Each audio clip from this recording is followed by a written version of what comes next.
Hi guys, it's Mary McIntyre. Welcome back to my channel. This is the final video of 2025. I hope you've enjoyed the Christmas videos that I've been putting out this last few weeks. This is a video that, well, the project I'm going to make in this video has been a very long time coming. Back, I think it was around about 2001, 2002, I bought this hot air balloon ornament and it had a glass balloon. So you can imagine within about 3 weeks of buying it, the glass balloon got broken.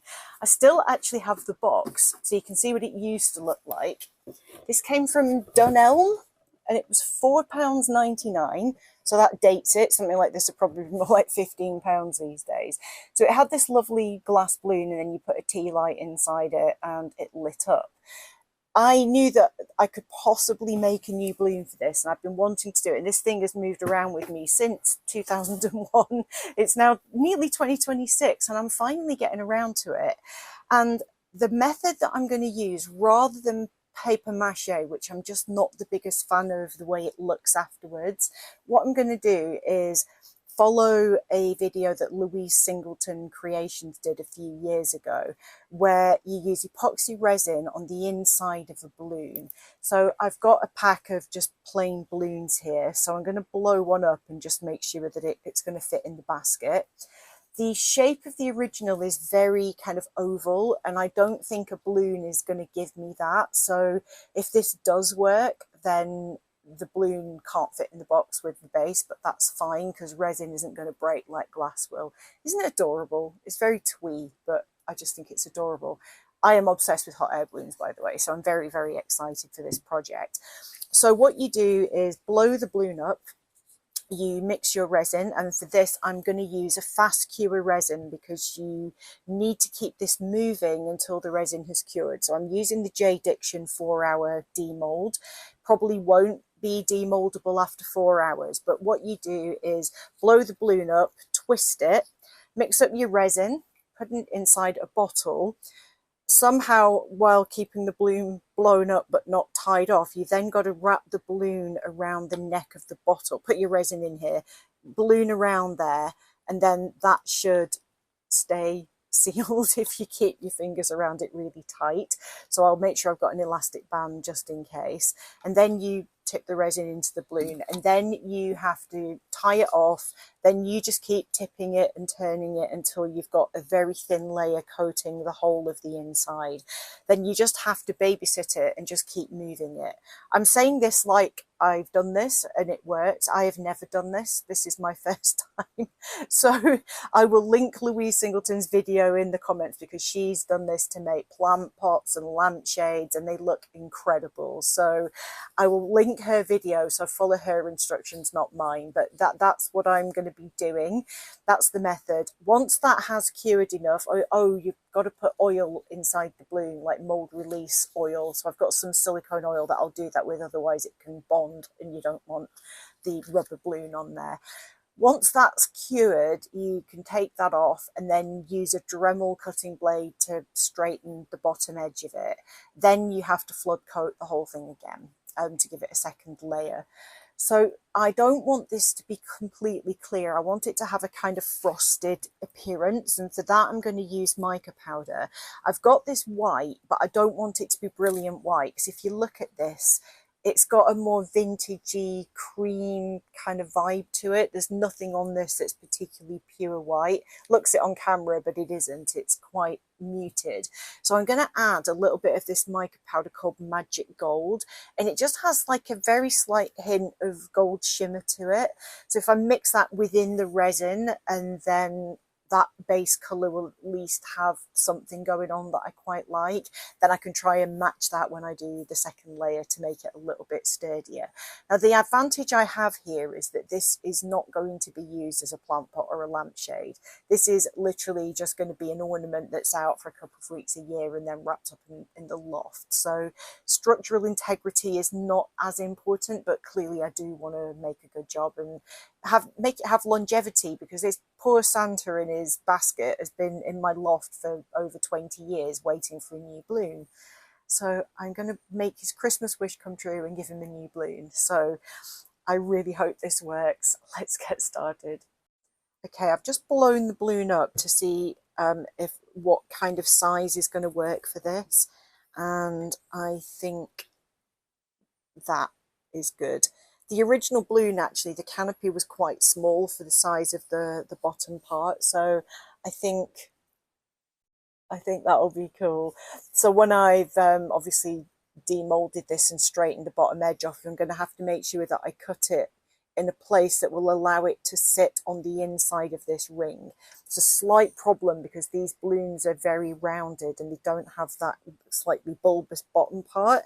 Maybe if I blow it up more, it will get that, but it's going to end up huge, and I'm really worried that if the resin goes exothermic, if the balloon has been blown up too much, it could pop, and then I'm in for a hot mess of a cleanup. So I'll go as big as I think I can do without the balloon being like at risk of popping, but while still big enough that it will sit within that ring.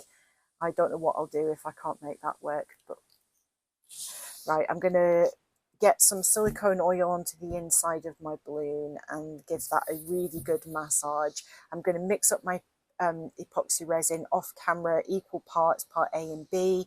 This stuff is very thick, which is what we want for this, but it also makes it very, very bubbly. So I'm going to take my time mixing it, stir it very, very slowly, and I may just hit my heat gun on the surface of the resin just to try and pop any bubbles before I put it in here.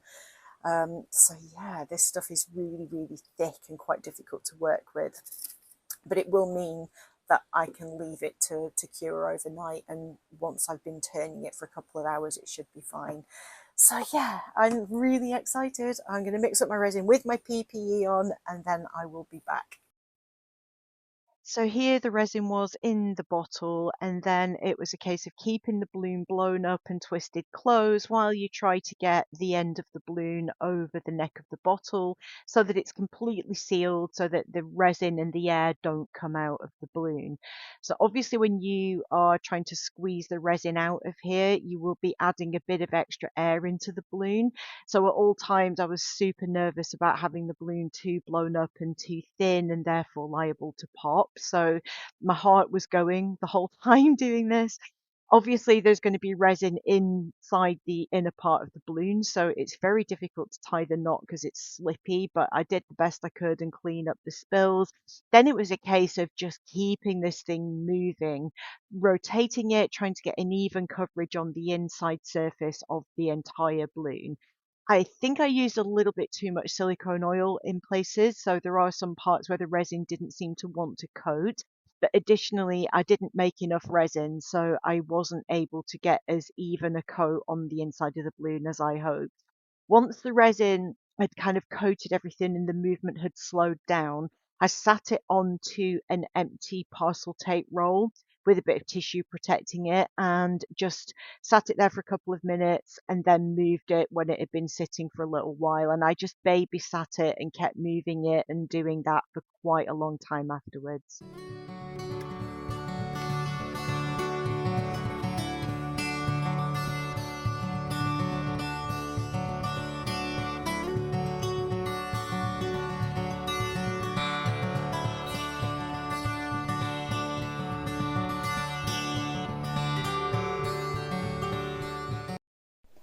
So I've got my respirator on, so I'm very muffled, but I have been turning this probably every 2 minutes. I spent ages just rotating it. I think I put too much silicone and oil in there, so if I do this again, I would definitely be cautious of that. I keep moving it. The resin is still quite fluid, even though it's been an hour now. So I'm just constantly turning it upside down on its side and just trying to get the resin evenly distributed. So I continued to babysit it for a while longer, and fingers crossed when I get up in the morning it will actually have cured without the balloon popping. I have left this for 24 hours, even though it's a 4-hour demould resin. It's kind of firm, but there are some areas that are a little bit bendier than others. This is a super thin layer. I kind of wish I'd mixed up a little bit more resin, but I also think I was having problems purely because I put too much silicone oil in there. I should have put like the tiniest. I thought I'd done the tiniest amount, but it ended up being more than I thought.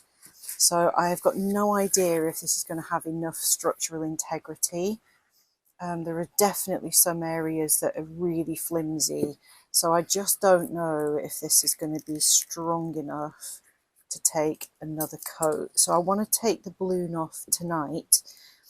It's just gone midnight here, so this is very late. So I want to take this off and leave it again overnight, and then I'll decide tomorrow how to go about top coating this.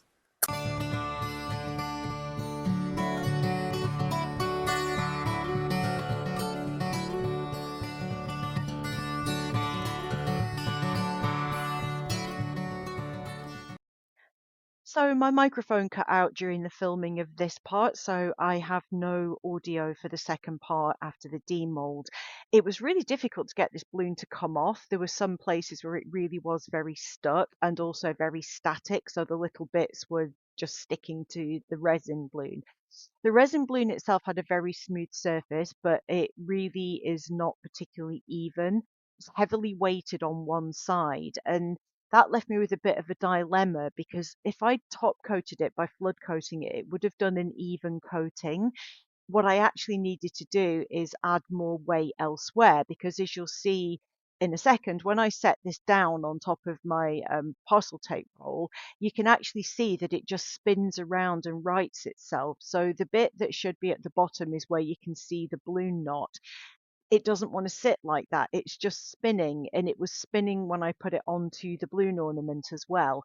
So without finding a way of adding more weight to one side, this was never going to sit smoothly unless I kind of nano taped it onto the base.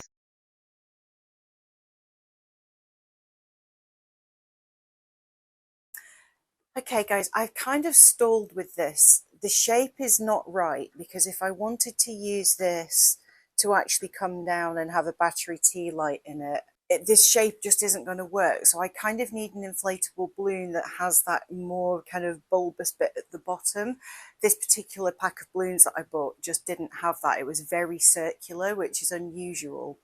But that said, although the thickness of the resin is completely different in every part of this balloon, it constantly moves itself so the heavier bit is pointing down.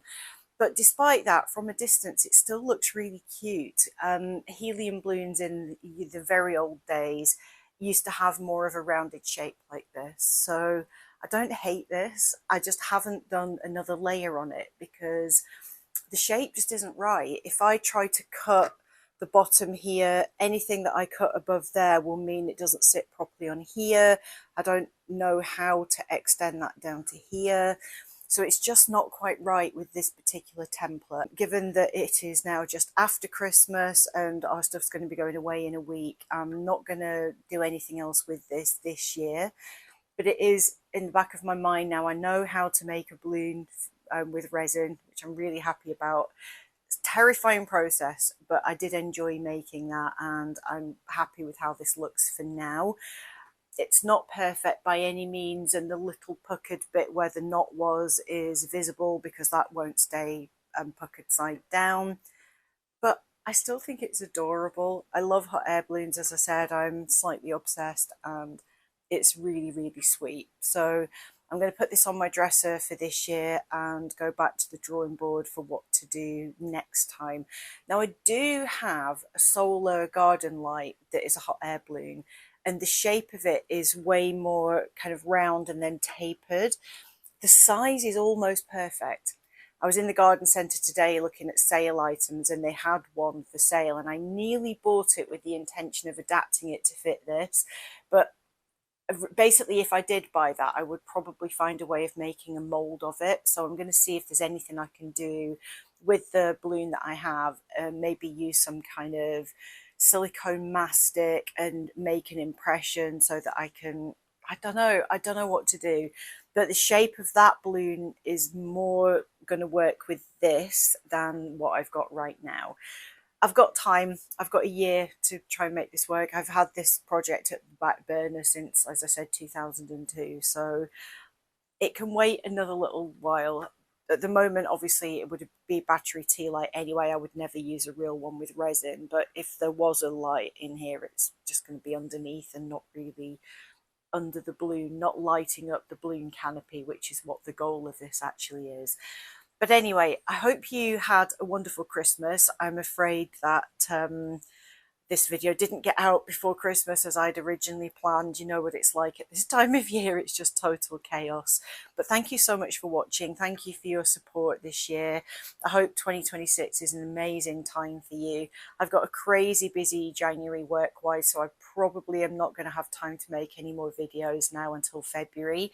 But Happy New Year. Thank you for being here. Take care. I'll see you in the next one. Bye for now.